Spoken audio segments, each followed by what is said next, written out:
On est bien lundi, c'est bien l'équipe du soir. Bienvenue pour l'équipe du soir, deuxième partie. On est ensemble jusqu'à minuit, comme d'habitude, avec le président à vie, Didier Roustan, qui est toujours en notre compagnie. Rebonsoir Didier. Toujours malade. Bon. Toujours malade, oui, le rhume, toujours pas. Ah bah, entre la première et la deuxième partie... il y a 1h30. Il y a des joueurs qui sont requinqués pour plus grave que ça en moins de temps. Peut-être des choses dans la seringue plus intéressantes. Ou pas, ça dépend, ou pas. La légende va nous accompagner, Giroud. Bonsoir Guy. Bonsoir. Très heureux de vous retrouver Guy. Moi aussi. Hein, c'est Dave Apadou qui occupait votre place pour la première partie. Qui? Dave Apadou. Vous voyez qui c'est? Une légende qui doit encore faire un peu de travail. Dis oui, pour Guy, arriver. Sinon l'émission ne va jamais commencer. Oui, tu vois. Je suis avide de faire sa connaissance. Ça dépend. Hervé Penaud. Bonsoir Hervé. Moi, je suis avide de faire la connaissance de Giroud, mais il a changé Dave. Alors Dave, comment ça va? Très bien. Docteur Love, Bernard Lyons. À Paris, on y fabrique tout, même le succès, écrive Honoré de Balzac. Y compris en Ligue des Champions la saison prochaine? Allez chiche. Bon bonsoir et bravo PSG. Il fait tout le temps ça? Tout le temps ça. C'est-à-dire qu'il ne le fait pas deux fois. La première partie, il fait amitié sportive. Bon, et après, il développe. Il sort le grand jeu. Bon, Rico Blanc, je peux vous appeler Rico Blanc. Rico Blanco de la planche à repasser. Ça dépend des soirs. Ou de la planche Et à tu voile. sais que, bonsoir, Ou de la planche Guy, t'as à des voile. points d'avance pour le quiz. Ah, grâce à Dave. Grâce à Dave. 4 points d'avance. Le Dave que vous connaissez pas, il vous a obtenu 4 points quand même pour le quiz. Il y a des points négatifs, non, dans les... Non. Il a dit Quatre points qu'il pour préférait moi. Patrick Juvet à Dave. Enfin, c'est pas ce qu'il m'a dit.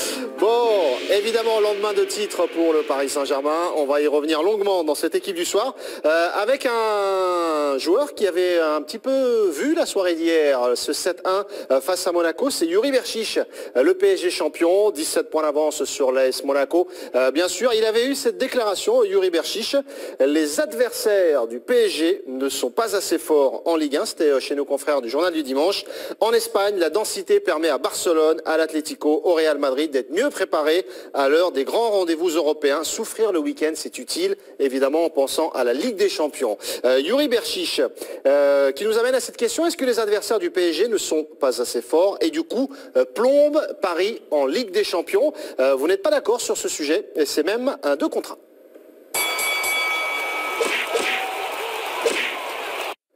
Guy, avec Bernard, vous me dites non, ça ne plombe pas Paris en Ligue des Champions. Hervé, en revanche, dit oui, l'habillage. Et qui va démarrer? Commencez.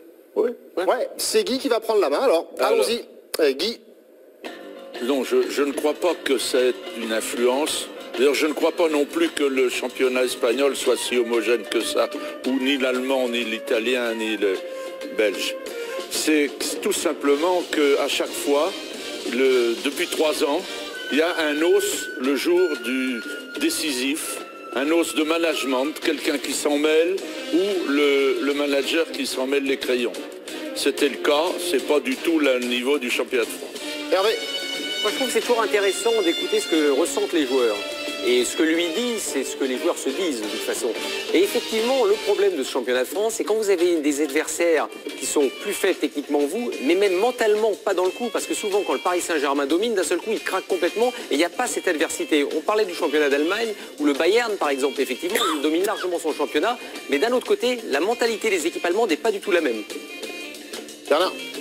Donc expliquer parce que la Bundesliga est extrêmement ouverte, ça facilite Bayern Munich, ça lui permet de se qualifier pour la demi-finale avec des champions. C'est un argument que j'arrive pas à retenir. C'est trop facile de se défausser systématiquement sur les autres, on en parlera tout à l'heure, mais il y a des erreurs, tu peux te servir de la Ligue 1 comme d'un laboratoire, ce qu'on n'a fait absolument pas le PSG. Qui vous a convaincu pour ce 2 contre 1 dans un instant? Hervé, 20 secondes encore. C'est pas se défausser sur les autres, c'est expliquer, essayer de faire comprendre aux gens qu'effectivement, quand vous êtes en Espagne, que vous rencontrez l'Atlético Madrid, Barcelone, etc., vous êtes dans des situations de jeu, dans des situations d'affrontement qui font qu'à un moment, ça vous donne de l'expérience. C'est pour ça d'ailleurs qu'on parle d'expérience pour les joueurs. Et dans un championnat parfois où les différences sont trop importantes, et ben ça peut être un souci. L'expérience, ils ont besoin d'expérience. Je ne sais pas ce qui compte, Bernard, en même temps. Il parlait j'additionnais les boulettes de mon attendez, gardez-en sous le pied. d'expérience, Cavani a besoin Gardez-en sous le pied, mon cher Bernard. Vous votez sur le compte Twitter de l'équipe du soir qui vous a convaincu, Bernard, Guy ou Hervé, sur ce coup-là. Le PSG qui a coincé en 8e de finale de la Ligue des Champions, on le rappelle évidemment. Didier, en faveur de qui vous penchez sur ce coup-là? Ça explique pas tout, bien sûr, mais même si tu dis Neymar d'expérience, Cavani d'expérience, là on parle en tant qu'expérience d'équipe aussi. Il suffit qu'il y en ait 2-3 qui lâchent, comme Kurzawa qui à un moment, tu vois, je pense au New Camp, tu vois, ou certaines choses.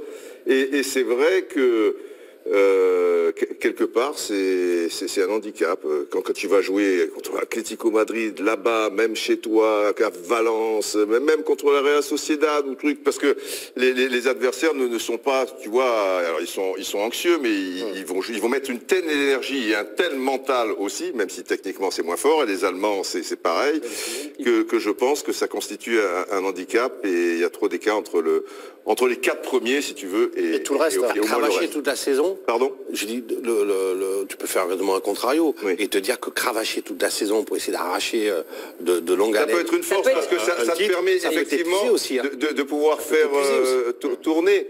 Oui, mais il faut trouver le compromis. Non, mais la difficulté, elle est dans le compromis. C'est-à-dire qu'effectivement, si tu n'as que des matchs à la mort, les Anglais, par exemple, avaient connu ça, aussi, ils n'avaient pas de trêve l'hiver. Et donc, ça, c'était quand même un vrai souci. Mais c'est vrai que cravacher tous les dimanches, s'il faut gagner le point de plus, là, au bout d'un moment, le Money Time, ils sont cramés bouillis. Et d'ailleurs, on le voit avec certaines équipes nationales, quand elles arrivent avec leurs meilleurs joueurs, Messi, par exemple, qui arrive avec l'Argentine, il n'a plus de jambes pour les Coupes du Monde, souvent.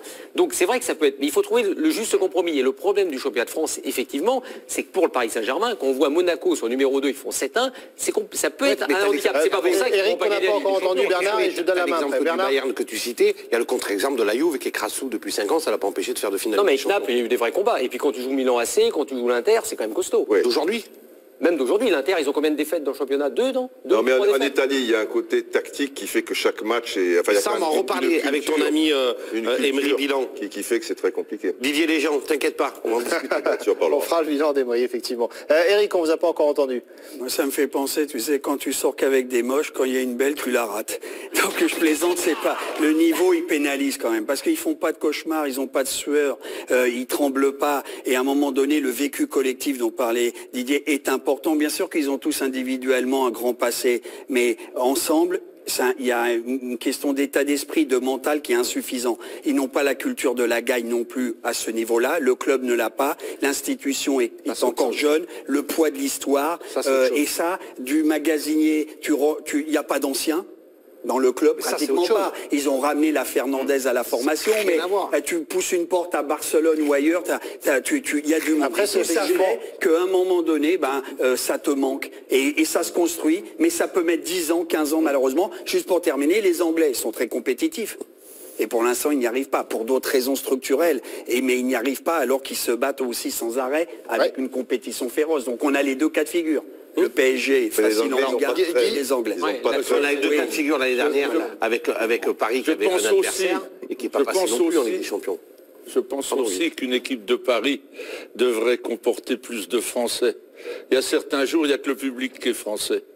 Ça change quoi, ça, Guy, concrètement pour eux? Comment? Qu'est-ce que ça peut changer concrètement pour eux? Ça peut changer que le sentiment national de défendre un drapeau de plus que le club, ça compte et ça peut, comme jadis Saint-Étienne ou Reims encore.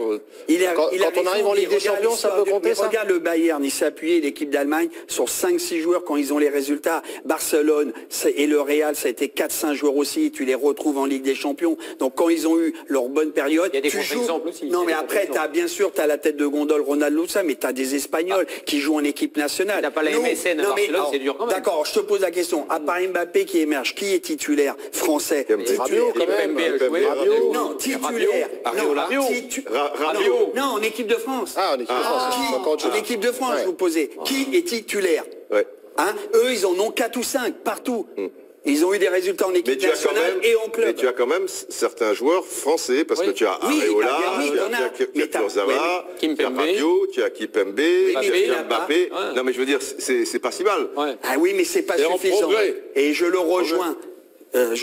Guy. Il faut quand même de temps en temps. Non, mais 5 joueurs dans un effectif de ce calibre-là sur le Paris Saint-Germain. Mais non, ils sont pas tous sur le banc. Rabiot est titulaire, Areola titulaire et Kimpembe est titulaire. 2 fois sur 3. D'accord. Areola, ils sont en train de vouloir chercher un autre gardien. On te parle pas de d'aujourd'hui. Il nous fait le football d'après. Pour analyser le football de maintenant, il nous fait le football d'après. Je vais vous faire le football d'avant, qui est un peu le football de ce soir, et on a l'impression le football qui qui tourne en rond sur cette question. Écoutez Laurent Blanc, février 2016, sur le même débat, exactement, voici ce que disait Laurent Blanc. Il doit être de mon avis, je pense. C'est une analyse très large, très profonde à avoir.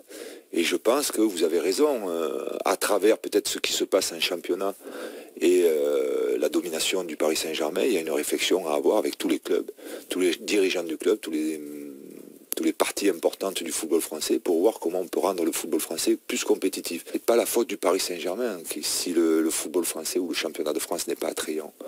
Je pense que c'est justement le Paris Saint-Germain et d'autres peuvent le rendre plus attrayant que ce qu'il est actuellement.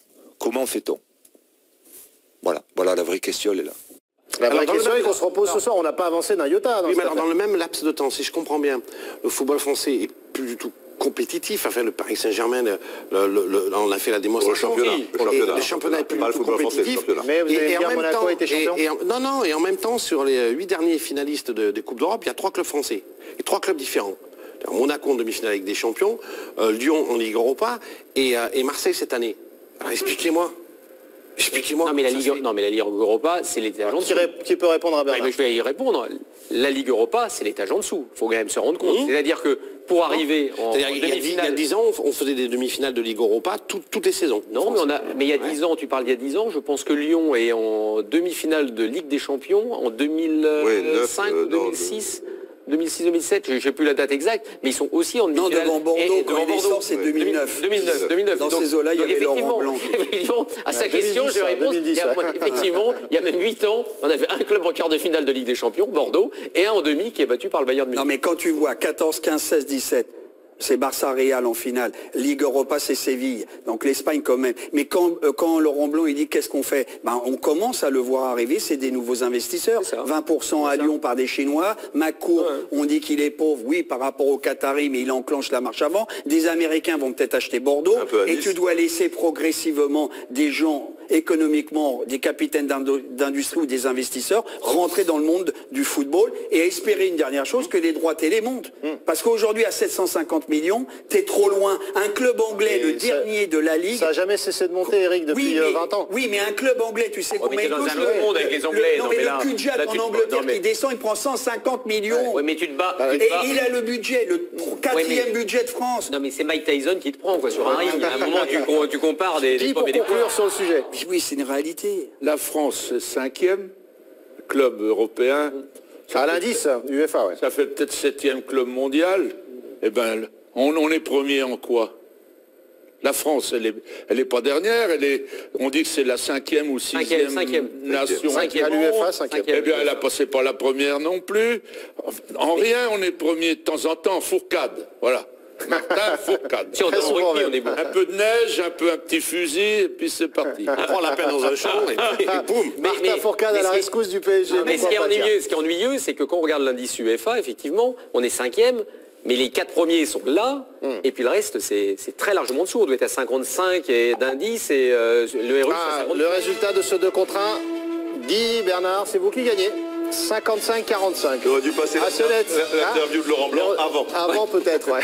On essaiera la prochaine fois. Oui, mais c'est une émission qui n'est pas truquée. Exactement, rien n'est truqué dans l'équipe du soir. Savoir que je suis de l'avis de Laurent Blanc, ça me rassure. Vous pouvez continuer, vous êtes bien pour le quiz, mon cher Guy. La suite, avant de revenir à ce PSG champion, on fera le bilan d'Unai Emery, d'autres choses encore. On va évoquer Olivier Giroud en perspective de la Coupe du Monde, bien sûr. Giroud, qui était de nouveau remplaçant ce week-end avec Chelsea, il est entré à la 61e minute face à Southampton. Doublé pour Olivier Giroud, ça a permis à Chelsea de s'imposer. C'est un but toutes les 67 minutes quand il est remplaçant Olivier Giroud. C'est un but toutes les 183 minutes lorsqu'il est titulaire. Est-ce que son statut en club ne doit pas faire changer son statut en équipe de France? Autrement dit, est-ce qu'il doit être utilisé en super sub par Didier Deschamps? Olivier Giroud. Oui, bien sûr que oui. Bien sûr que oui. Parce que c'est un gros nulos, chaque fois qu'il est titulaire, il marque. Il provoque. Chaque fois qu'il est titulaire en équipe de France, il marque un but. Alors, il est sur 9 titularisations, 9 buts. Donc bien sûr, il faut absolument qu'il aille sur le banc, Olivier. Pourquoi ça vous semble absurde cette idée, Bernard? Mais c'est pas votre ironie absurde, c'est que de toute façon, il y a une espèce de Giroud bashing. Il peut faire ce qu'il veut. Giroud, il faut qu'il aille sur le banc. Au contraire, on est en train de se dire, est-ce que ça, son rendement le plus efficace pour l'équipe de France, est-ce que ce serait pas un C'était de l'humour. C'était de l'humour. C'était de l'humour absurde. Moi aussi, j'avais compris. Parce que je trouve que... Non, mais Olivier Bénard, bien sûr. Ça vous fait un petit peu plus de mal. Non, je me suis, mais pour être sérieux, c'est pas du bashing qu'on est en train de faire, ça je veux vous dire. Mais non, bien sûr, parce que tout le monde veut l'envoyer sur le banc. Moi, les stats, c'est nul. Les stats pour les défenseurs, pour les machins. Ce qui est important, c'est à la limite des stats pour les gardiens et les attaquants. Moi, je constate, force est de constater, on demande à un numéro 9, quand tu joues avec une pointe, de marquer des buts. Et Giroud, qu'est-ce qu'il fait? Il marque des buts. Mais on dit, ouais, mais il est pas assez bon, il faut qu'il aille sur le banc. Mémé, là, vous êtes moqueur. Vous êtes moqueur, Mémé, je vous ai pas connu comme ça. C'est Mémé Saoud. Ah, Mémé Saoud. Allez-y, Hervé. Non, parce que le fait même de poser la question, c'est quand même de dire, vaut mieux le mettre sur le banc, ça veut quand même dire ça. Bien sûr, c'est pas lui dire, c'est génial, tu vas être encore meilleur. Alors, comme il nous met un but par match, en gros, sur ses stats, je les connais pas par cœur, c'est à peu près ce qu'a dit Bernard, donc ça veut dire que s'il était remplaçant, donc il en mettrait 2, quoi. Ouais, deux, ça. C'est de l'absurde. C'est comme quand même son poste d'avant-centre, il est toujours discutable. Arrêtez un peu avec vos histoires de statistiques. Il marque des buts contre qui, Giroud? Si c'est il y a 10 ans, il en marque 3 fois moins parce qu'il y a des vraies équipes. Contre qui il marque des buts? T'as la réponse à l'écran. 75% des 75 buts de Giroud en première ligue ont été marqués quand il était titulaire. Oui, quand il était remplaçant. Lisez bien les 74,7%. Ah oui, 75 buts de Giroud en première ligue ont été marqués. Oui, mais là on parle de cette saison, là. Ça commence sur sa carrière. Quand il est sur sa carrière, Bernard. Tu leur fais dire ce que tu veux. Les chiffres, tu leur fais dire ce que tu veux. Ce que vous êtes en train de nous expliquer, comme disait Hervé Penaud, c'est que vous voulez dégager Olivier Giroud, et je vous dis que c'est pas bien ce que vous faites. Mais il veut rien dégager du tout. C'est pas bien ce que vous faites. En régie, c'est pas bien ce que vous faites. Il veut rien dégager du tout. Merci Didier. Il se trouve que Giroud, Fayot, des débuts. Je connaissais moins Fayot quand même. Fayot, Rostand, Fayot. On passe beaucoup de temps le dimanche soir ensemble, c'est pour ça. Voilà, c'est pour ça.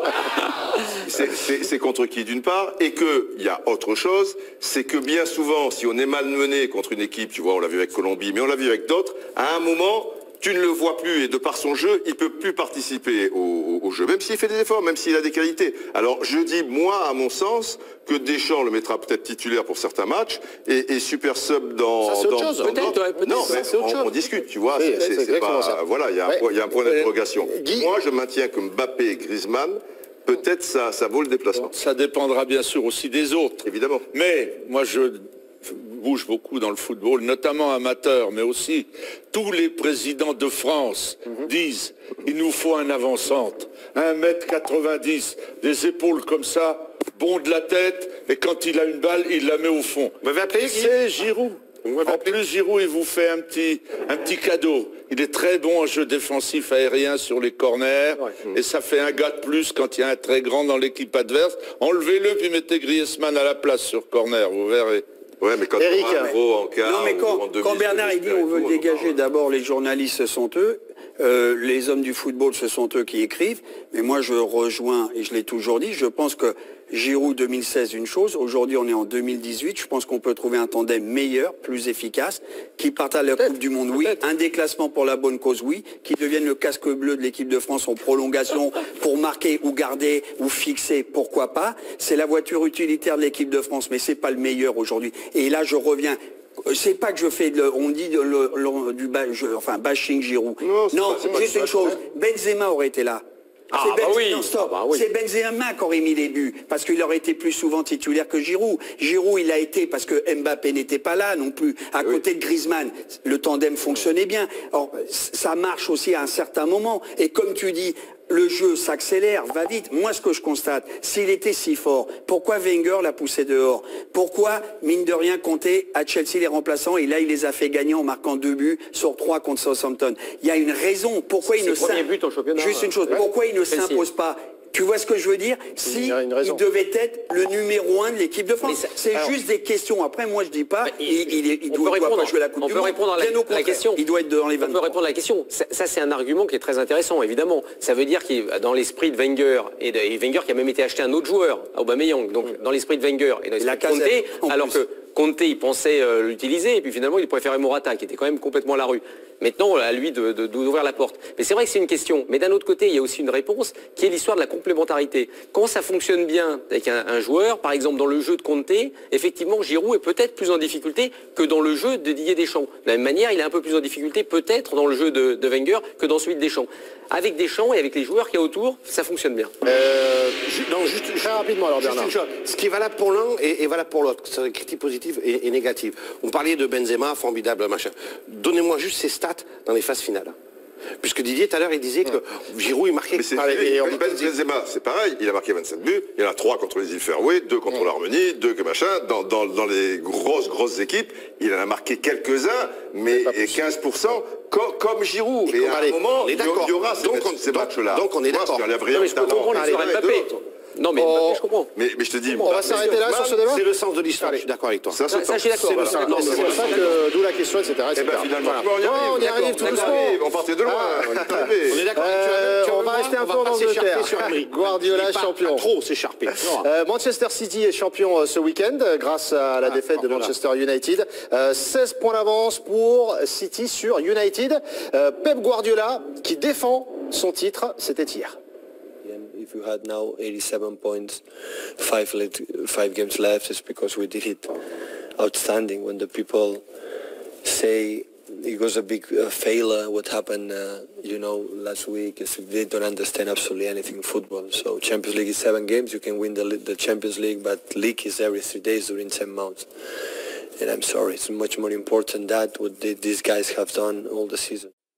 C'est clair de la part de Pep Guardiola. Est-ce que sa saison est une réussite à Pep Guardiola? Oui. Ce titre, il a gagné la Coupe de la Ligue et il y a cet échec en Ligue des Champions une nouvelle fois. J'ai entendu un oui pour Eric. Oui, non, Bien mais sûr. c'est pas parce que c'est Guardiola, c'est Merlin l'Enchanteur. Tu vois, ressemble peut-être à un Mac, mais tu as envie de le suivre parce que tu turbines pour lui, tu bosses, mais au bout il y a du plaisir. Un Mac Non, mais un Mac parce que il fait bosser les mecs, il est organisé et il fait voilà. Mais pour terminer, t'as des buts, il renie pas ses principes, son jeu, il impose. Ça a été dur la première année, la deuxième année, tous les supporters sont derrière lui. Bien sûr, c'est une déception la Ligue des Champions, mais moi j'en ai marre de la Ligue des Champions. C'est que le prix de la Ligue des Champions, parce que peu de gens regardent les autres championnats, et quand tu es dans la constance sur 38 matchs, tu marques plus de 100 buts, où tu vas approcher... Ils sont à 93. Tu donnes du plaisir aux joueurs, ils progressent. Tous disent c'est fantastique, tu vas pas dire non plus parce qu'il se fait éliminer devant un très bon Liverpool. Je pense, Bernard, pour vous, c'est le juge de paix absolu là. Mais non, mais je rejoins Rico de la plancha à voile.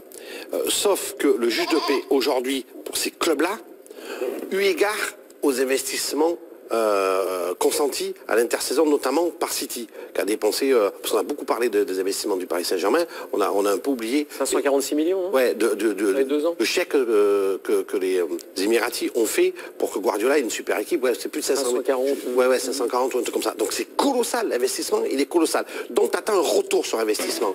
Et le retour à investissement, c'est bien sûr d'être champion. Parce que ce qu'on va critiquer sur Emery, il faut aussi le dire sur Guardiola, il faut être juste ce qui est valable pour l'un. Champion. N'en déplaise On en reparle juste après la pub, Bernard. Eric, on en reparle juste après la pub. Courte pause et on poursuit le débat juste après la pub, c'est promis. On parlera Bernard également. Unai Emery, Bernard, on continue tout à l'heure. On continue dans un instant. Avant la pub, on parlait de Pep Guardiola, Manchester City. Est-ce que Guardiola a pour autant réussi sa saison? On parle évidemment de l'élimination en Ligue des Champions une nouvelle fois, comme l'année dernière pour Pep Guardiola, comme le PSG. Bernard Lyon, juste avant la pub, vous aviez la main. La main, ça fait... Il l'avait. Alors, c'est très bien que vous disiez ça, parce que vous aviez la main.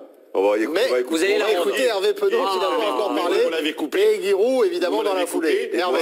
Parce que Didier Deschamps l'a décidé. Hervé et Guy après. Non, mais c'est vrai que alors là, la culture, effectivement, de la Ligue des Champions qui écrase absolument tout, c'est irritant. Parce que ce qu'a fait cette année Guardiola en Angleterre, c'est phénoménal. Non mais on ne se rend pas compte à quel point il était monstrueux. À un moment, on se posait même la question de savoir s'il pourrait finir invaincu. C'est invaincu en Angleterre, c'est un truc, c'est du hors norme, parce qu'en face de vous, vous avez des Chelsea, vous avez des Tottenham, vous avez des Liverpool, etc. etc. Et bon, finalement mais ils perdent 2 matchs. Ouais. 2 matchs dans une saison pour l'instant.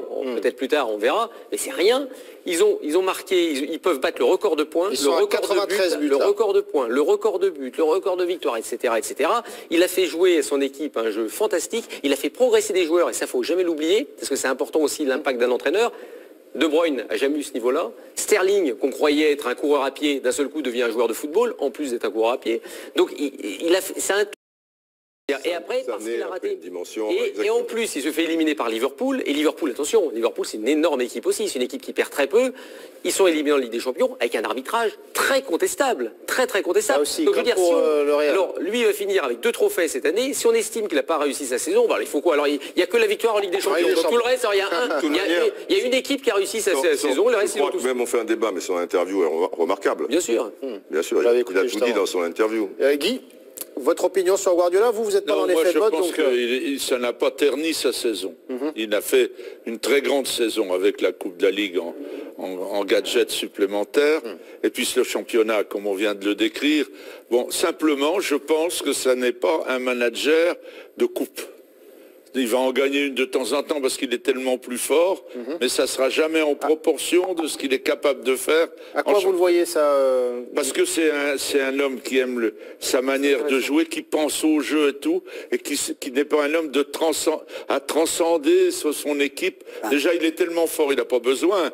Il n'entraîne pas des petites équipes aussi. Il fait un grand palmarès, vous comprenez, mais...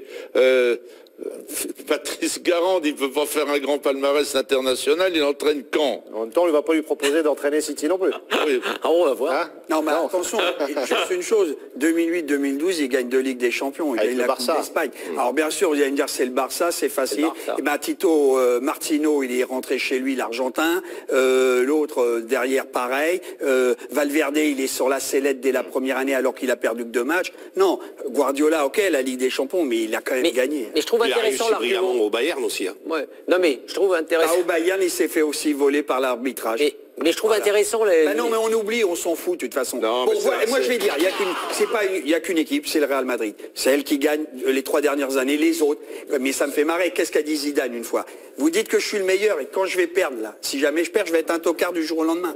Qu'est-ce qu'on va dire si jamais il se fait éliminer? C'est une honte de dire que Zidane vaut rien. Non, mais d'accord, tout à fait raison, on est du même avis. Mais pour conclure. je trouve intéressant l'argument sur l'histoire des coupes, parce qu'il y a une seule chose que je trouve chez Guardiola depuis que je le vois ces dernières années, c'est qu'il a une forme de nervosité, d'expression corporelle qui rend pas serein, moi je trouve, ces équipes sur des matchs à élimination directe. Il l'a toujours eu. Hein. Non, mais il a toujours eu, mais là, déjà, hein. par exemple, l'expulsion en fin de première mi-temps, match retour, on le sent, alors c'est quelqu'un de très nerveux, on le sait que c'est quelqu'un qui travaille énormément, et j'ai l'impression que sur ces matchs-là, c'est peut-être un élément important, il transmet peut-être aussi... Non, mais il le transfère tous les matchs en championnat aussi, il est très... Oui, mais quand c'est un championnat, c'est pas pareil, parce que tu sais qu'il y a une forme de longueur. Alors que sur des allers-retours, effectivement, on disait que pour conclure, Bernard, au Barça, c'était Villanova. Oui, Villanova qui avait un gros point. Qui lui arrivait à faire contrepoids et à le canaliser. Et depuis qu'il est orphelin de Villanova qui est décédé peu cher, il a un peu du mal à se... Et je rejoins ton argument. Parce qu'à un moment où le match leur échappe un petit peu quand même à la mi-temps de la Ligue des Champions contre Liverpool, se faire expulser, c'est pas bon. S'il se retrouve dans les tribunes, il va demander à un de ses adjoints de descendre filer des conseils. Je me souviens par exemple... Ça devient un handicap. C'est pas bon. On va passer à Unai Emery pour continuer les bilans des entraîneurs. Paris champion depuis hier soir avec ce carton face à Monaco, 7-1. Paris qui a récupéré son titre de champion perdu l'année dernière. 6 titres ou trophées déjà pour Unai Emery en attendant la Coupe de France. On rappelle... Allez, quelques chiffres quand même pour Unai Emery. Pour l'instant, 17 points d'avance sur Monaco, 103 buts marqués. C'est un record. Il y a des tas d'autres records qui sont battus cette saison par le Paris Saint-Germain. L'habillage à l'américaine pour cette question. Est-ce qu'Unai Emery a réussi à faire grandir le PSG? Unai Emery a-t-il réussi à faire grandir le PSG? Oui ou non? Hervé? Non. Eric? Non. Bernard? Comme Guardiola, c'est une immense réussite. Donc non? Non. Un non unanime pour cette question. Je vais me tourner vers le président Didier. Mais tu as déjà fait ce débat hier. Il n'était pas là. Ah oui, il y en avait 4 qui disaient oui et une non. faire grandir le PSG. On parlait là, hier, on se demandait si le bilan était positif. Non, la question, a-t-il réussi à faire grandir le PSG? Grandir le PSG, c'est différent. Le PSG, il n'y a que le PSG qui peut faire grandir le PSG, pas Emery. Le PSG, où il grandit, c'est pas Emery qui arrive et qui lui a des obligations, on va dire, de résultats, de jeu, de trucs, mais faire grandir le PSG, c'est le PSG, en l'occurrence, ce sont plus les dirigeants, la politique sportive, etc. et tout. Ça ne concerne pas Unai Emery. Je vois pas comment il peut faire grandir le PSG. La réussite sportive, elle y contribue. Si vous allez en Ligue des Champions très loin. La Ligue des Champions, ça peut aider si tu veux, mais faire grandir le PSG tel que je l'imagine, je le pense, et par rapport à des carences considérables par rapport à des grands d'Europe, c'est pas là que je le vois. Si on reste dans ce domaine de compétences, c'est-à-dire technico... Voilà, la question elle est là aussi. Et pour reprendre un thème cher à Hervé Penaud, tu peux le reprendre, tu peux. De jeu de paix, c'est-à-dire est-ce qu'il arrive à faire progresser des joueurs. Par exemple, on peut prendre plein d'exemples. Force est de constater qu'il a instauré et installé ce qu'il voulait faire, ce qu'il aurait dû faire d'entrée à Areola dans les buts. Est-ce qu'Areola a pris une autre dimension cette saison? Pas convaincu. Est-ce que Kurzawa a énormément progressé cette saison? Je ne suis pas convaincu, etc., etc. Donc, si on reste dans son domaine de compétences, est-ce qu'il arrive à faire grandir le PSG? Est-ce que le PSG a montré une adaptabilité? Il a fait progresser quand même certains joueurs. Tel que la Roma l'a fait, que Zidane l'a fait avec la Juve, d'un point de vue tactique, je ne suis pas convaincu non plus. Non, Cavalli, il est au niveau qu'il avait avant. Non, il l'a fait progresser. Et Cavani te le dira lui-même, mais bon, parce qu'on progresse à tout âge. Un footballeur progresse pendant toute sa carrière, si c'est un footballeur sérieux.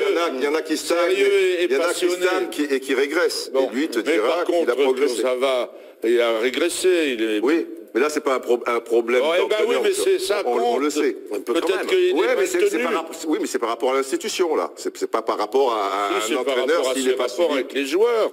Bon, il le laisse faire, d'accord. Je pense que Mbappé progresse pas. Il est moins bon qu'à Monaco. Mbappé, tu trouves qu'il n'a pas progressé? Il est moins bon qu'à Monaco. Alors. Qu'est-ce qui vous fait dire ça? Il a progressé. Regardez les images de Monaco quand il y était. On les voit plus. D'accord, il fait encore des belles choses.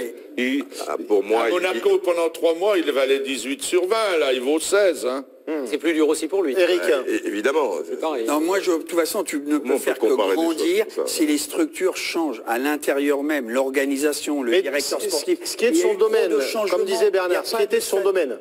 Non, mais c'est lié. Mais son domaine, c'est lié par rapport mais ça où tu peux avoir le meilleur entraîneur. Si derrière, tout le monde ne suit pas la politique sportive, le recruteur, tu dois combattre, tu mets pas certaines choses en place pour atteindre les objectifs. Le haut niveau, c'est que des détails. Donc à un moment donné, il y a eu des changements. Maxwell vient d'arriver, Enrique est arrivé, et puis là, Leonardo est parti, Ancelotti, on l'a vu. Je peux te dire que si... Le président aussi, sa politique, ses interventions, la communication, c'est un tout le haut niveau. Je peux te dire que pour moi, ce qu'il a réussi dans ces conditions, c'est un miracle. Et si Tuchel, ou Tuchel, je ne sais pas comment on dit, est dans le même environnement, que cet environnement n'évolue pas, c'est perdu d'avance. C'est pas à un moment, je veux dire, c'est pas possible. Le prochain entraîneur du PSG, je crois, c'est ce que j'ai cru comprendre. C'est ce que le journal L'Équipe vous révélait, ce qui est en train de se faire du côté du PSG. Et donc, ce qui va se passer donc, Tuchel, l'entraîneur allemand, l'ancien de Dortmund. On ne le connaît pas. Ce qu'on nous donne de lui, c'est quand même un peu court. C'est court, hein. C'est un peu court. Sa carrière est brève et ses grandes années aussi. C'est Dortmund 2 ans. Mais revenons à Emery quand même, les amis. On parlait d'Emery. Bon, 10 jours ou 9 jours avant le match décisif au Real, sorti de tout le monde dans une boîte, une partie de la nuit, voire toute la nuit. C'est complètement idiot. Vous parlez de l'anniversaire quand on a mis 400 millions, 500 millions... Alors c'est lui ou le club? Il a été débordé. Je pense qu'il n'était pas content ce jour-là. Évidemment qu'il était pas content. Il n'avait qu'à pas y aller déjà. Mais vaut mieux qu'il y soit à la limite, qu'il jette un œil. À partir du moment où c'est fait. Mais c'est lui ou le club? S'il y va, il cautionne. C'est lui ou le club? Mais Didier, s'il y va, il cautionne. Mais bien sûr que non. Non, c'est pas. Il va tirer la gueule alors que tout le monde est content. Tuchel, je suis pas persuadé qu'il S'il sera n'y va là-bas. pas, on dit qu'il est plus avec son groupe. Qu'est-ce qui te fait dire ça? Mais il sera obligé de la personnalité qu'on Mais il sera, décrit, mais il sera qu'on dit obligé, sur lui. il sera obligé de composer, sinon c'est perdu d'avance. Mais il ne faut pas qu'il soit obligé de composer énormément, sinon c'est Hervé, perdu d'avance. Recentrons sur le domaine sportif, parce que j'imagine que l'idée de la question, c'est ça, c'est pas faire grandir le C'est vrai. club, en tant qu'institution, parce que là, dans ces cas-là, il n'a rien à voir là-dedans. Il va falloir que le président et puis ceux qui dirigent le club Exactement, vous avez fait bien de le dire, Mais Hervé. sur le sportif, le fait d'avoir perdu le titre l'année dernière, ça a été un terrible coup pour le Paris Saint-Germain. Alors attention, Monaco a fait une méga saison, hein, ça faut pas l'oublier, parce qu'il faut qu'en face, ce soit très fort. Mais ça, c'était un énorme coup dur. L'histoire de la remontada, qu'on le veuille ou non, ça a été, c'est resté en travers de la gorge, c'est devenu un terme qui est utilisé à tort et à travers maintenant, et c'est lié, mettons, à cette histoire du PSG version Emery. Cette année, il fait un championnat magnifique, il faut surtout pas l'enlever, parce que les scores, alors ce qu'on a dit tout à l'heure pour Guardiola, il faut quand même le dire aussi pour Emery, il a cette élimination en Ligue des Champions. C'est pas le fait d'être éliminé contre le Real, parce que vous pouvez être éliminé contre le Real. Heureusement, depuis tout à l'heure, j'ai un raisonnement pour dire que sinon, il y a que le vainqueur de la Ligue des Champions qui a tout gagné, et puis tous les autres sont nuls, quoi. C'est plutôt la manière dont ça s'est passé. C'est-à-dire avec un match aller où ils étaient dominateurs, il y a finalement ces changements qui mettent en difficulté l'équipe, et aussi la sortie de Cavani, l'arrivée d'Alves, etc. C'est pas du tout, c'est là. Non, mais attends, je finis, je finis. T'expliqueras que tu ne parles que du résultat. Quand il a fait le changement, ça a été la meilleure période du PSG. C'est ce que lui dit, on n'en est pas, on peut estimer que c'est pas vrai. On le constate, mais on peut estimer que c'est pas vrai. Tu peux estimer que sortir Cavani, qui est un monstrueux, non mais attends, Cavani qui est monstrueux défensivement pour préférer mettre Mbappé. Mais là, tu n'es pas dans défensivement. Cavani ne s'en sort pas. Depuis qu'il est revenu en janvier, il ne s'en sort pas. Non, c'est un choix fort. S'il laisse Cavani et qu'il te sort un truc et tout, je finis mon raisonnement. Vous allez dire, putain, mais Cavani, il n'a pas les couilles pour le faire. Ça veut dire que tu pourras toujours dire tout et son contraire. Pas du tout, parce que je pense qu'il y a une chose que je dis, c'est... Ça ne t'a pas échappé que l'arbitre joue encore un rôle considérable. Absolument. Alors je vais finir là-dessus. Donc qu'est-ce que tu peux faire? Et ce qui a manqué au match retour, parce que vous pouvez être battu par le Real Madrid, ça évidemment. Ce qui a manqué au match retour, et c'est pour ça l'échec finalement de ce PSG, c'est ce match retour contre le Real, mais pas par le score, parce que vous pouvez perdre contre le Real Madrid. Heureusement qu'on peut perdre contre le Real Madrid. Je veux dire, c'est pas le PSG aujourd'hui est moins fort que le Real Madrid, que le Real de Madrid de Ronaldo. Si vous mettez Ronaldo dans l'équipe du PSG, ben Emery se qualifie. Mais ce qu'il a manqué, c'est cette passion, cette folie, cet impact, cet état d'esprit qu'a eu Marseille, par exemple. Je ne parle pas du niveau de l'adversaire. Je parle pas de ça. Je parle du match de Coupe d'Europe, cette envie. Et là, ça a été une équipe qui s'est... Voilà. Et là, qu'on le veuille ou non, c'est... Parce que Madrid, le fait de perdre ce match, ça a cassé le truc. Après... Mais tu es d'accord que l'entraîneur a un rôle là-dessus? Tu es d'accord? Non, mais tu es d'accord que l'entraîneur a un rôle comme sur ce match retour. Je parle sur la manière dont le match a eu lieu. Je parle pas du résultat. C'est pour ça que je te dis, moi, je dissocie le résultat. Thiago Motta, vous vouliez tous Thiago Motta parce que la relation machin, il t'a mis Thiago Motta. Mais moi, j'étais pas Thiago Motta. Vous avez vu? Mais c'est pas ça. Moi, je te parle de la préparation mentale de l'événement. Pas tous en même temps, les amis. Bernard. De faiblesse énorme. Pourquoi faiblesse énorme? Parce que tu dis, vous vouliez Thiago Motta, il vous l'a mis. Vous vouliez Thiago Silva, il est obligé de le mettre. Eh ben, donc, c'est pas une question de faiblesse, machin. Le gars, il te sort Cavani, il te met Kimpembe. Mais tu vois un peu ce qu'il a fait, tu connais sa carrière, Emery. Il n'y a pas de faiblesse chez Emery. Après, il arrive à un moment où, ok, à partir du moment où, comme il n'y a que le résultat qui compte, le machin ou truc, il est dans une position de faiblesse. Moi, je ne suis pas dans le résultat. Je suis dans le fond de ce qu'on a vu. Tu es d'accord? Est-ce que tu es d'accord? Moi, je vois que quand il fait rentrer Meunier, c'est leur meilleure période et ils ont X occasions. Et je vois que dans ce match, Cavani, il ne s'en sort pas. Voilà ce que je vois. Et je vois que là... D'accord. Et je te parle du match retour. C'est pas lui qui rate Non, d'accord. On peut discuter ça. Je te parle du match retour. Tu le dédouanes systématiquement. Je ne le dédouane pas systématiquement. Je te parle de ce que je vois. Oui, tu me dis, il fait le choix, il fait des choix des hommes forts au match aller. Thiago dit son choix. Au match retour, il fait des choix forts qui ne fonctionnent pas. C'est pas son choix, c'est parce que vous le vouliez, il les a mis. C'est pas son choix, il est dans une situation où après, les choses de machin. Non mais la préparation mentale de l'événement, c'est son choix. Hervé, on a entendu. D'accord. Nous avons c'est ça, moi je parle. un désaccord sur l'analyse de cette période depuis le match. Il a le droit de se tromper, les gens. C'est pas ça. Il y a une règle que j'observe et que j'appliquais moi-même et que j'observe maintenant depuis 13 ans que je n'y suis plus. En général, quand les entraîneurs, 7 fois sur 10, quand les entraîneurs changent profondément leur équipe, ils mettent une moins bonne équipe que celle qu'ils avaient avant. Alors quand ils changent plusieurs joueurs, c'est pire. Parfois l'aspect est meilleur. mais pas le Mais résultat. pas le résultat. Voilà. Et ce sera le mot de la fin. Le problème il faut qu'on fondamental de l'équipe du PSG, Fondamentaux. c'est quoi? Ne pas avoir de 6. On est d'accord. Ouais. Il veut un 6, tu lui donnes pas. C'est là où je te parle de la Non, mais sinon, sa saison française, il n'y a rien à Et dire. après, Il a fait un- qu'est-ce que tu fais avec Mais je suis cette d'accord, je suis cette d'accord avec toi. équipe-là? Et en plus, Neymar qui se Qui se blesse. Bien sûr, absolument. Et oui, mais Allez, bien c'était obligé chaud, de- on va passer à la suite. Je sentais que ça allait être chaud. Je sais pas pourquoi. J'avais cette Début de- sensation avec les gens, l'émission, d'ailleurs. on a remarqué. C'était chaud également évidemment la semaine dernière, ce match absolument dingue, la qualification du Real face à la Juve avec ce fameux penalty accordé dans les derniers instants. Ça nous valait cette sortie de Joe Mikou, c'était dans l'équipe du soir, juste après la qualification du Real. C'est chaque année la même histoire avec le Real. Donc chaque année, on peut arrêter la Ligue des Champions, leur donner le trophée, et puis ils le fêtent dès le mois de septembre, et puis on n'en parle plus. Chaque fois, c'est la même histoire. Et je me mets à la place des joueurs de la Juve. C'est une désillusion terrible, moi je trouve. Terrible pour eux par rapport au match qu'ils font. Et les éliminer comme ça à 10 secondes de la fin, il faut vraiment qu'il y ait une énorme faute. Pour moi, il n'y a pas faute. Encore une fois, sur cet arbitre qui est nommé, c'est un jeune arbitre anglais qui est encore arbitre au Real Madrid. Donc voilà, moi je suis dégoûté. J'adore le football, mais quand c'est de cette manière-là, ça m'écœure. Et chaque année, vous pouvez me dire ce que vous voulez, mais ça tourne du côté du Real. Zinedine Zidane qui a très mal pris la sortie de notre consultant, voici comment il lui répondait. Mais je suis indigné, et c'est une honte en fait quand on parle de vol. Parce qu'en fait, c'est ça qui me déçoit. Et puis, comme tu dis, là, j'ai les mots pour parler en français. Donc, je suis très déçu, très remonté pour ce qui se dit. Pas sur forcément juste le penalty en lui-même, parce que comme j'ai dit, en fait, on peut parler qu'il y a penalty, il n'y a pas penalty, chacun. Ça, c'est l'interprétation, c'est toujours la même chose. L'arbitre, il a décidé qu'il y a penalty. Pour moi, il y a penalty. Maintenant, pour d'autres, il n'y a pas penalty. Mais tout ce qu'on peut dire derrière, en disant qu'en fait, on n'a qu'à nous donner la Champions League d'entrée, au mois de septembre, on n'a qu'à faire ci, on n'a qu'à faire ça. Enfin, mais voyons. Il faut arrêter. Joe Mikou qui a une petite mise au point hier, on le réécoutera dans quelques instants, notamment sur la première partie de l'intervention de Zinedine Zidane et le mot volé, on écoutera ça dans un instant. Est-ce que vous comprenez le coup de gueule de la totalité de Zidane, parce que Zidane il dit quand même quelque chose de très fort à la fin. Ouais, mais ça prend 20 secondes. Pour Qu'est-ce qu'il dit? Il dit, je ne comprends pas comment des responsables peuvent donner la tribune à des gens comme ça. C'est violent. C'était... C'est ce qu'il dit après. Ah, il dit ça. Il le dit. Voilà. Effectivement, également Didier. Est-ce que vous comprenez le coup de gueule de Zinedine Zidane? Guy? Moi, tout à fait.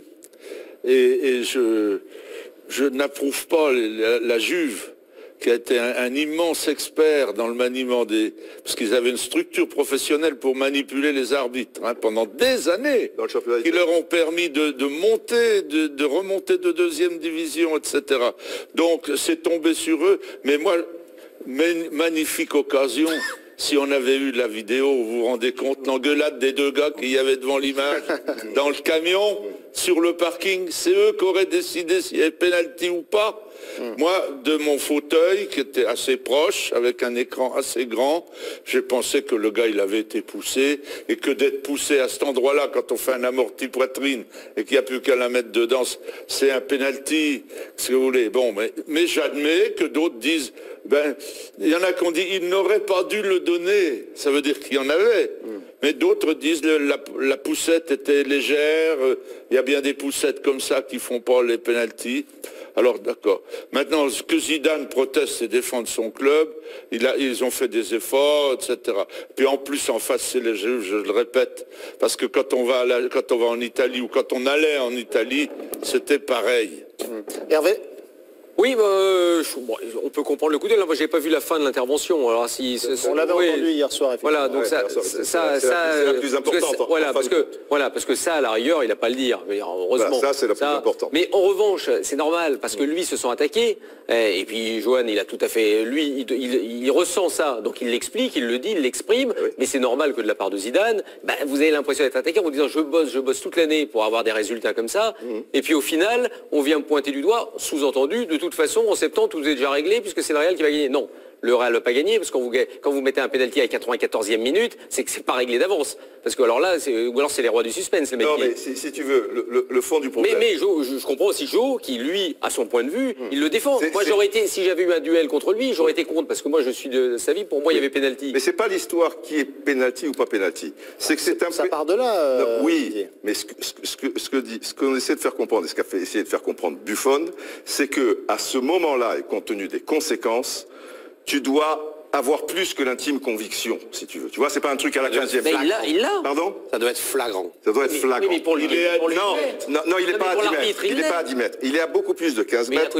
Et quand tu vois les images et quand tu en discutes et quand tu machin, tu te dis, il y a sans doute, mais c'est pas la même certitude. Tu comprends ce que je veux dire. Pour l'arbitre, il n'y a pas de doute. Ce n'est pas flagrant. Non. Pour toi, mais pour l'arbitre, il n'y a pas de doute. De toute façon, il le désigne tout de suite. Dès qu'il voit, il est quasiment à côté, il dit pénalty. Tu comprends pas ce que je dis. C'est que et Vincent Duluc qui était à la place de Bernard Itou, il dit, qui lui aussi pense qu'il y a pénalty. Mais c'est pas le problème qu'il y a pénalty ou pas pénalty, c'est se dire, est-ce que c'est de l'autre côté, est-ce qu'il le siffle? Bah ouais, mais ça, attends, autre chose. La deuxième chose... Oui, mais ça, j'en sais rien. Ah oui, ça, tu n'en sais rien. Ah bah non. Mais on peut avoir une petite idée, si tu veux. Vincent lui-même dit... Alors, je te pose une question. Est-ce que le but d'Isco... Non, mais... Non. Est-ce que tu crois? Est-ce que le but d'Isco est valable? Je ne pense pas. Mais le but d'Isco, c'est autre chose. Je ne pense pas, mais le but d'Isco est autre chose. Il arrive à 1-0. Tu comprends? Et je pense qu'il est hors jeu de peu, mais s'il n'est pas hors jeu, il n'est pas hors jeu de peu. Donc effectivement, non, il est à 1-0. On va voir s'il est à 3-0, il lève le drapeau ou pas. C'est pas pareil, on est à 1-0. Oui, mais à 1-0, ça fait 1-1, le match est terminé. Oui, mais ce qui est... Là, il y a but, c'est oui, mais le match doit être terminé même à 1-0. Tu penses pas que la Juve à 1-0 va gagner 3-0, il va gagner 4-0. Tu comprends ce que je veux dire? C'est pas la même chose. Ce que veut expliquer Johan, c'est Zidane le prend pour lui. Alors je peux le comprendre, effectivement, mais c'est pas contre lui spécialement. C'est par rapport au Real, mais aussi à Barcelone, où ils ont toujours le petit coup de pouce, mais qui date pas du match du PSG, qui date pas de ça, qui date pas de l'année dernière avec le Bayern, depuis des années et des années. Tu comprends? Alors après, je peux comprendre que Zidane, il soit touché, parce qu'effectivement, il se dit, putain, si chaque fois on dit coup de pouce, machin et truc. Mais oui, je vais te dire autre chose, fondamental. On va entendre... Mais Guardiola dit la même chose sur Liverpool. Fondamental. Non mais Liverpool, ça arrive une fois tous les trucs. Parce qu'ils y sont jamais. Le Real et Barcelone, c'est systématique sur ces dernières années. Je vais dire quelque chose. Il y a 3 minutes d'arrêt de jeu. 3 minutes. Il y a un changement. Il n'y a pas un docteur qui vient sur le truc. Allegri, moi je l'ai dit dans le blog, Allegri l'a dit avant-hier. Et quelqu'un l'avait remarqué sur machin quoi. Il ne peut pas y avoir 3 minutes sur ce match. Or, dans ce match, tu peux te poser la question, tu comprends, c'est toujours du même côté. On ajoute. Il est au bout de 2 minutes 25 d'arrêt de jeu. Et le Real a intérêt à marquer, et on sent qu'ils peuvent marquer. Voilà, c'est tout. C'est pas contre Zidane. Juste Jomikou d'abord, Guy. Alors Zidane et Buffon, il y a déjà eu un match. Buffon, c'est lui qui a dénoncé Zidane. Oui, et alors? Eh ben oui, non mais... Mais alors pourquoi il ne s'en prend pas à Buffon? Ce qu'a fait Buffon, si tu veux, et ce qu'il fait le soir même aussi, c'est autre chose que Johan, qui lui donne son sentiment. Il a le droit d'avoir... Justement, on va écouter Jomikou, le petit droit de réponse de Jomikou. On va écouter Jomikou. C'était normal, il y avait pas... On va écouter le droit de réponse de Jomikou, Didier, qui concernait notamment la première partie de l'intervention de Zinedine Zidane. Non, mais je me sens pas concerné déjà sur le vol parce que j'ai jamais parlé de ça. Ensuite, sur la phrase où je dis qu'on a qu'à leur donner en septembre. C'était une punchline parce que j'étais vraiment énervé sur le soir. Je mettais à la place des joueurs de la Juve. Et par contre, je reviens pas sur le fait que régulièrement, chaque saison, il y a des choses qui sont un peu litigieuses et qui tournent du côté du Real Madrid. Allez, la pub et on est de retour pour la troisième partie. Juste avant la pub, on terminait le débat sur la réponse de Zinedine Zidane à Jomikou. Eric, vous ne vous étiez pas exprimé, je vous donne 30 secondes. Oui, Mikou, il a relevé simplement le fait qu'il trouvait ça peu anormal, ça tombe toujours du mauvais côté. Mais que Zidane attaque la Juve, parce que dans le vestiaire, tous les grands joueurs, voire l'entraîneur, qu'est-ce qu'ils ont dit? Ils ont dû dire on s'est fait voler, tous, ils étaient énervés. Donc il attaque la Juve, mais la Juve c'est son ex-club. D'accord, où il a quand même fait, je dirais, 2 finales de Ligue des Champions. De mémoire, il a gagné le Scudetto. Et là, il ne le fera pas d'attaquer quand même la Grande. Moi, je trouve que Jo, il devrait prendre de la hauteur, Zidane. C'est un fait général. Il dit simplement, souvent, ça tombe du bon côté. Mais ça, c'est pas la peine de, je dirais, de dire, et ça c'est gênant, et je le pense sincèrement, et d'autres autour de la table, il ne doit pas dire on donne la parole à qui. Mikou, c'est pas n'importe qui. Mikou, c'est un joueur professionnel. Ça, on l'a pas vu, mais ça, ouais, Mikou, c'est pas normal. Il peut ne pas être d'accord, mais voilà, il faut respecter quand même qui il est. Voilà, et Zidane, je pense qu'il devrait en retirer quelques leçons par la suite. Ça prouve que l'émotion du football, c'est des choses assez particulières. Vous êtes impayable. Merci Eric pour avoir respecté le temps sur cette prise de position. On enchaîne avec le titre du Paris Saint-Germain hier. Le PSG, sans Neymar évidemment, mais il n'était pas présent Neymar hier soir au stade, toujours en rééducation, mais surtout cette photo qu'il a publiée sur Instagram. Il jouait au poker avec le match vaguement au fond, vous l'apercevez derrière. Photo qu'il a publiée lui-même sur Instagram au moment du match. Est-ce que son absence pour le match du titre vous a dérangé? Vous n'êtes pas d'accord? Ça nous fait un duel? Oui.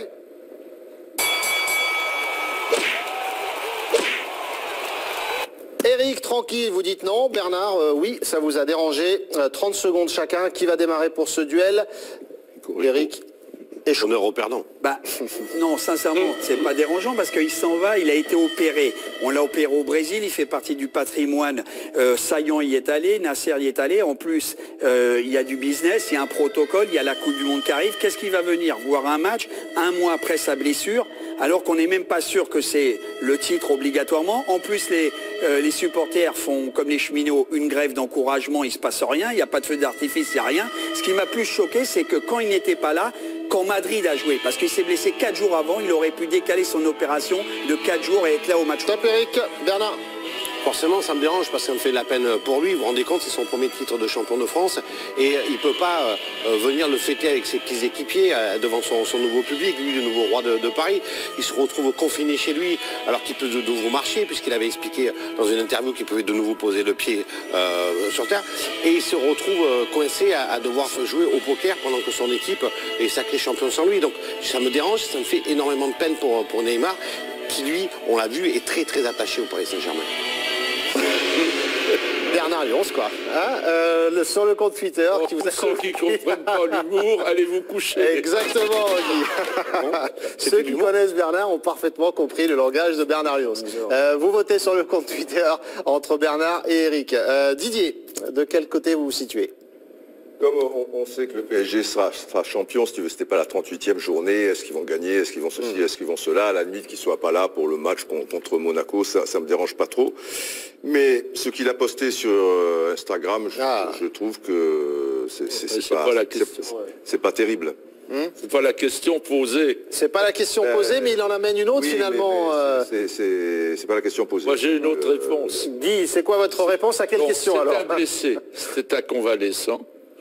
Si en descendant de l'avion, etc., en allant à l'aéroport, etc., il prend un risque. Il est mieux à jouer des choses lui pires que ça au Brésil, non? Un sport pas dangereux du tout, sauf pour le porte-monnaie, mais il a les moyens. Donc il est bien mieux d'être resté, je ne veux pas dire au chaud, parce qu'au Brésil, il n'y a pas trop de problèmes, d'être resté, de pas venir. Moi, je trouvais normal qu'il ne vienne pas. S'il avait habité dans le 16e arrondissement, pas trop loin du parc, on aurait pu le prendre en chaise roulante et l'amener. Non mais je vois même, je sais même pas où il y a un débat là-dessus. C'est-à-dire qu'il sait qu'il a un protocole, excuse-moi. Pour Bernard, il y a un débat quand même.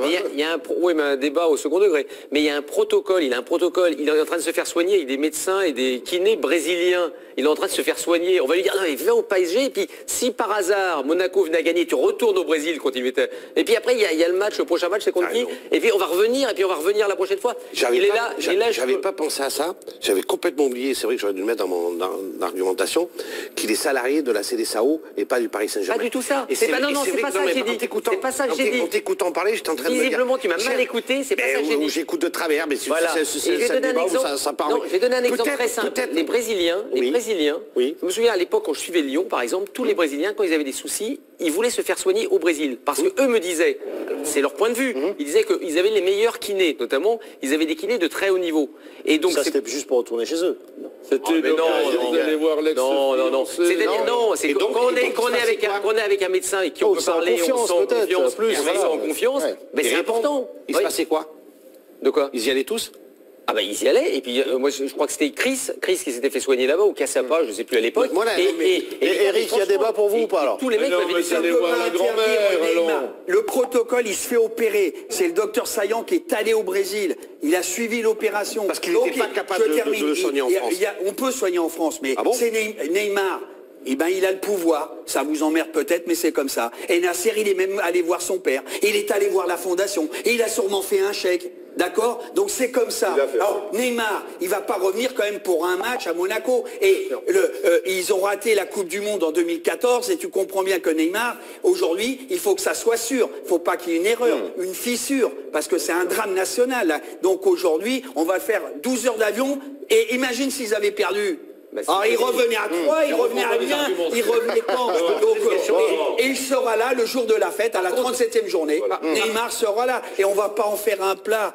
Par contre, les gens a dit une chose très juste, très juste sur l'histoire du tweet quand même. Parce que ça, en revanche, c'est pas... allons là-dessus alors. Visiblement, le match, il s'il y avait 6-0... Je crois pas que c'était le score à ce moment-là. Non, c'était vraiment... non, il n'y avait pas 6-0. À Rico de la planche. Bernard, allez-y. Il n'y a jamais eu 6-0. Tu penses que si... c'est une question que je me pose en fait, qui est très innocente. Si jamais ce qui s'est passé, malheureusement pour Neymar, ça se passe au Barça, est-ce que tu penses que tout aurait découlé de la même façon derrière? Bah, peut-être pas, mais c'est à cause de l'institution si ça se passe comme ça. Ah d'accord. Voilà, moi j'y peux rien. Ah ben je te voilà. Et aujourd'hui, je suis pas encore président du non, Barça. mais aujourd'hui c'est un fait. Neymar se sent plus en confiance. À l'époque, si ça s'était passé la première année au Barça, il serait peut-être reparti au Brésil. Pour lui, simplement, pour finir, Eric, s'il n'y a pas la Coupe du Monde, il serait revenu. Parce que ce qui est rigolo, mais ce que nous explique Hervé Penaud, c'est que les Brésiliens, ils veulent aller se faire soigner au Brésil, parce qu'en France, ce sont tous des tanches. Non, il n'a pas dit ça. J'ai un vague souvenir. C'est un souvenir diffus. Que j'ai connu un Brésilien qui n'était pas très très bon, c'était juste Ronaldo, quand il était blessé 2 fois, et lui, il est venu se faire opérer par une tanche en France qui lui a permis de rejoindre. Ah, regardez, Bernard, vous avez remporté le duel à un moment de très haut vol. Ne dédonnez pas tout le temps Neymar. 69-31 pour vous. Voilà. C'est pour toi. Ça va calmer Bernard. Moi, j'étais pas dans le débat, parce que sinon, je vais dire que j'aurais mis une raclée. C'est son département de ta banlieue. On va passer au débat suivant. Département de ta banlieue. Il y a un nombre d'humoristes qui ont joué. C'est possible, l'humour de Bernard a fait un malheur sur ce coup-là. On passe à l'Olympique de Marseille. La course au podium. Marseille qui a vécu une semaine complètement folle. Le fameux match face à Leipzig. Et puis ce match à 3, 2 fois mené au score avant de s'imposer. Ça a valu cette réaction de Dimitri Payet. Oui, parce que pour moi, je l'ai dit, on doit mieux gérer, on doit mieux jouer, on a bafoué un peu les fondamentaux quand on passe d'un match où on joue simple, où on joue bien, où on joue ensemble jeudi et que 2 jours après on oublie tout ça. Forcément, c'est un peu énervant. Mais Dimitri Payet qui a même dit au micro de nos confrères de BeIN, on a fait de la merde. Texto de la part de Dimitri Payet. Alors le vrai niveau de l'OM, c'est quoi Guy? Celui de Leipzig le jeudi ou celui de Troyes le dimanche? Celui de Leipzig était exceptionnel dans l'expression physique, dans l'expression morale et même technique, parce qu'ils n'ont pas raté grand-chose offensivement, parce que défensivement, ils pouvaient en prendre autant qu'ils en marquaient. Hein. Bon, je dis que 3, c'est la même chose avec la fatigue en plus. C'est la même chose 3 jours après. Je n'approuve pas l'analyse que fait Dimitri Payet, mais pas du tout. Ouais. Il est dépité parce que, je sais pas, il n'a pas senti que ça joue aussi bien que 3 jours avant. Mais c'était impossible. J'ai dit, comment ils vont jouer à 3 déjà? Comment ils vont aller du vestiaire au terrain quand je les ai vus? Le petit Lopez, là, les sprints qu'il faisait de 50 mètres pour reprendre un gars, tous. S'il jouait tout le temps comme ça, mais il serait champion du monde. Et cette déclaration, il te l'a fait après une victoire quand même. Je dis pas que c'est une posture, mais comme ça, parce que peut-être un peu pour remonter, les gars, on est capable de faire beaucoup mieux et tout. S'il y a un match nul, il te fait pas cette déclaration-là. Je sais même pas s'il le pense, tu vois. C'est un peu une posture parce que effectivement, on peut mieux faire. Sur le terrain, il était super énervé très souvent. Moi, j'étais un peu surpris, même quand il marque, d'ailleurs, je crois, quand ils égalisent. Ouais. On a l'impression qu'il revient vers le centre du terrain, visage fermé. Il regarde Mitroglou. Alors, je suis assez d'accord. Alors, c'est tant mieux si c'est l'ambition, de Marseille, de faire que des matchs exceptionnels et de gagner tout, bravo. Mais j'ai trouvé que l'état d'esprit était remarquable parce que quand vous êtes mené 2-1, qu'il y a eu des erreurs défensives, évidemment, enfin on va pas en vouloir à Luis Gustavo. Alors si on commence à montrer du doigt Luis Gustavo, à ma vie a pas trop aidé. À ma vie a pas été absolument. Voilà, à ma vie a pas été très bon. Sauver aussi l'affaire. Voilà, exactement. Et si on commence à en vouloir à ce type de joueur, là ça va mal se passer. Donc non. Est-ce qu'ils ont montré un état d'esprit remarquable, une volonté de... Peut-être que nerveusement, je dis c'était récemment et c'était pas encore complètement tombé tout ce. Le capitaine, il envoie quand même un signal en disant il reste 6 matchs plus. Voilà, c'est plus ça, je pense. La demi-finale, il faut qu'on essaye d'avoir une exigence, quoi. Quand tu es capitaine et que lui il joue aussi gros, entre guillemets, personnellement, il faut que pour qu'il puisse, je dis pas qu'il pense qu'à lui, il pense franchement à l'équipe. Mais pour éventuellement aller à la Coupe du Monde, il faut mieux que ça soit à Leipzig et que tout le monde fasse les efforts et joue avec simplicité que l'inverse. Et là, voilà, il rappelle, c'est un petit coup de klaxon, pas bien méchant, je trouve. En même temps, ils se retrouvent dans un scénario de match qui est quasi à l'identique de celui de Leipzig, c'est-à-dire ils prennent un but d'entrée, ils se retrouvent menés, ils ont les ressources. Alors, physique, c'est vrai qu'on pouvait se poser la question, c'est un retour brutal sur terre, tu passes de l'euphorie de 100 000 personnes au Vélodrome au stade de l'Aube à 3, donc retour à l'ordinaire, ils ont les ressources mentales pour s'imposer, parce qu'ils auraient pu perdre beaucoup. C'est toute la question qu'on se... On refait le coup de Dijon. On n'arrêtait pas, c'est la question qu'on n'arrêtait pas de se poser après Leipzig en disant, voilà, maintenant ils vont se focaliser sur les demi-finales et ils vont pas arriver à se remettre à l'ordinaire du championnat. Et là, ils ont montré que, sans faire un match extraordinaire, ils sont arrivés en étant menés 2 fois au score. Pour conclure sur le sujet. Pour être voisin et un peu supporter de Troyes pour beaucoup de raisons d'amitié, Troyes a joué au-dessus de ses moyens habituels pendant 1 heure. Puis il a baissé, il a payé 7 heures. Le potentiel de Troyes en ce moment, même s'ils sont bien mais au-dessus... là c'était pas mal. Non. Et ils avaient donc égalisé le potentiel de Marseille 3 jours après. Puis ils ont baissé, et Marseille qui a continué, qui avait l'ambition, parce que quand ils ont fait 2-2, ils ont dit on joue pour gagner, il reste un quart d'heure. On les voyait se parler, on continue, on ne se contente pas du 2-2. Ils savaient bien qu'ils sont à la lutte avec Lyon, qui avait gagné. Ah bah s'il y avait match nul, c'était une catastrophe. Et Troyes a eu une occasion à la dernière seconde à la corner.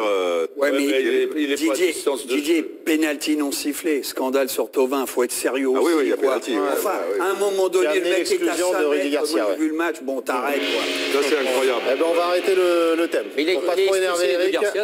Bon, à un moment donné, il y a trop d'erreurs. C'est terrible. Et c'est vrai que l'action du penalty de Julien montre bien que la vidéo... Bernard, on va pas revenir là-dessus. Allez, l'autre feuilleton en Ligue 1, c'est un feuilleton malheureux pour les Lillois. Nous, ça vise bien. Un nouvel épisode. Un nouvel épisode. Ça va tout régler. Il n'y a pas eu de vidéo, il y a eu 7 minutes. Allez, l'autre feuilleton, les amis. Eric, Lille, de nouveau malheureux ce week-end. Lille qui menait 2-0 contre Guingamp. Il quittait la zone rouge à ce moment-là. On est dans les arrêts de jeu, 2-0. Tout va bien, sauf que 2-2, score final. 2 buts encaissés dans les arrêts de jeu et cette réaction de Christophe Galtier complètement désabusée. Après, évidemment, il y a l'ascenseur émotionnel. Il y a ce qui se passe entre la 90e et 93e minute. On me demande d'expliquer l'inexplicable. Mais pour éviter que ça se renouvelle, parce que ça se présente assez souvent chez nous depuis un certain moment, même si c'est jamais les mêmes personnes. Il y a trop d'erreurs individuelles qui coûtent cher à l'équipe. Expliquer l'inexplicable. Est-ce que c'est un match nul inexplicable justement pour vous? Il y a toujours une explication. T'es fébrile, t'es jeune. Il n'y a pas inexplicable. Mais quoi? Oui, parce que tu es jeune, il y a manque de maturité, on le sait, il naît 2-0, peut-être ils ont pris peur, ils ont reculé, les mecs un peu de réussite, bon voilà, et t'as pas de patron, t'as pas de leader, mais tu peux pas ne pas marquer ou encaisser des buts d'une façon répétitive depuis 10-15 matchs, sans qu'il n'y ait pas d'explication. Il y en a obligatoire. Comme me disait Guiraud tout à l'heure pendant la pub, c'est parce qu'il n'y a plus Bielsa. Voilà. Non. Qui vous avez dit ça? Non, mais on ne peut pas faire un championnat de première division avec un ramassis de joueurs de 20 ans à 22 ans, de 10 pays différents, de 10 cultures différentes, dont on a vanté le niveau en vue de les revendre, mais dont on ne connaissait pas pour un grand nombre d'entre eux, le niveau. Cette équipe-là, c'est un effectif qui n'a pas le niveau de première division. En se battant bien, en ayant un bon entraîneur, là, ils peuvent arriver à être barragistes ou peut-être se sauver de justesse. Mais sinon, ils vont descendre et tout le monde dira... Moi, quand j'ai entendu le président sur une chaîne de radio que je pratique couramment expliquer comment il avait pris des gars dont j'avais jamais entendu parler et comment il allait revendre des dizaines de millions, il pensait déjà à les revendre avant qu'ils aient donné un coup de pied dans le ballon. Mais ça, le manque d'expérience, justement, écoutez bien Christophe Galtier, quelque part, il fait référence à Marcelo Bielsa sur le manque d'expérience. Ça faisait longtemps que je n'allais pas le dire, mais c'est sûrement lié aussi au manque d'expérience des uns et des autres. C'est comme ça. Même si vous n'êtes pas d'accord avec ça, mais moi, j'en suis convaincu. Attaque contre Bielsa, clairement, ou pas? Non, pas nécessairement. Non, c'est pas une attaque contre Bielsa. Je pense qu'il y a une erreur. Quand même, hein. Oui, c'est lui qui a fait l'effectif. Il y avait une erreur majeure. Il y avait une erreur majeure quand vous avez Bacha dans vos effectifs en fin de saison. Moi, je sais pas, parce que Bacha, c'est un joueur de haut niveau quand même. Mais bon, enfin, c'est un détail. Mais en dehors de ça, c'est que Galtier se retrouve confronté, c'est vrai, à un problème qui semble insoluble. Moi, j'ai regardé les derniers matchs de Lille. Donc, moi, je trouve qu'il y a quand même du mieux. Il se passe quelque chose. Alors, inexplicable. C'est explicable. Parce que, évidemment, ça se répète tout le temps. Donc c'est là on voit qu'il y a un défenseur qui oublie de remonter sur un corner ou sur une dernière action. Enfin, je ne sais pas exactement comment ça se passe. Après, c'est des buts vraiment évitables, évidemment. Mais je trouve que dans le jeu, il me semble que ça va quand même un petit peu mieux. Et à un moment, je pense que la qualité quand même individuelle de certains joueurs, la qualité technique, notamment Nicolas Pepe, qui fait quand même depuis quelques temps, qui est très très fort. J'ai l'impression, même Araujo, tous ces joueurs-là, j'ai l'impression qu'à un moment, ça va pouvoir faire vite, hein. Tu vois, par exemple, par rapport à Metz, Metz, ils ont des vraies limites dans le jeu, des vraies limites défensives. Mais il y a quand même une force mentale qui se dégage. Parce qu'il y a des joueurs d'expérience, il y a des joueurs de caractère. On va pas parler de Noandrou, mais des quads, des mecs comme ça, ils ont ça, quoi. Après, ils ont leurs limites parce qu'ils jouent contre des équipes qui sont meilleures et ils explosent. C'est Lyon. Mais on en parlait en première partie d'émission, ils ont ce truc-là. Lille, ils ont le talent, la jeunesse, mais à un moment, ils ont les inconvénients. Ils ont que la jeunesse, il y a des bons joueurs. Ils vont se sauver ou pas alors? Ils ont la fébrilité mentale. Est-ce qu'ils vont se sauver, Lille? Moi, je pense, M. Lopez, il a eu une écurie de voitures de Formule 1. Oui. Et là, il a engagé une 2 chevaux dans le... Alors, ça va pas. Il a engagé une 2 chevaux, mais ils ont investi.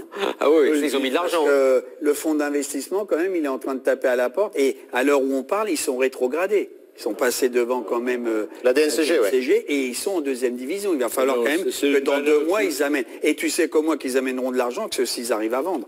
Se maintenir et vendre. De toute façon, Pépé est déjà parti.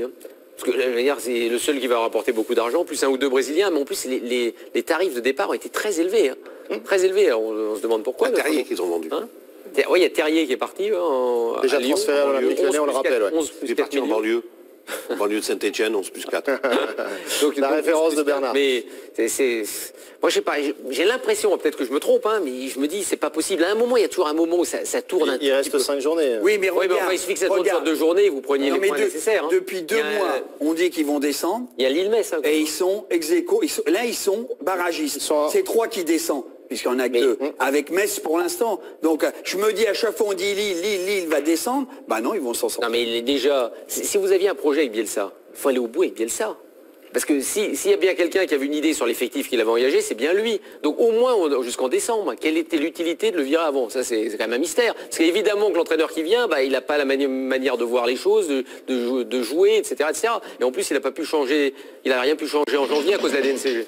Le quiz à venir, avant ça, la une de l'équipe de demain en avant-première. Ça concerne le Paris Saint-Germain, où on peut la voir. Voilà, 7 ans, Bernard a déjà gagné. 7 ans de réflexion avec Nasser El Khelaifi à la une. Vous découvrirez ça demain dans vos kiosques et à minuit et demi. Très beau titre.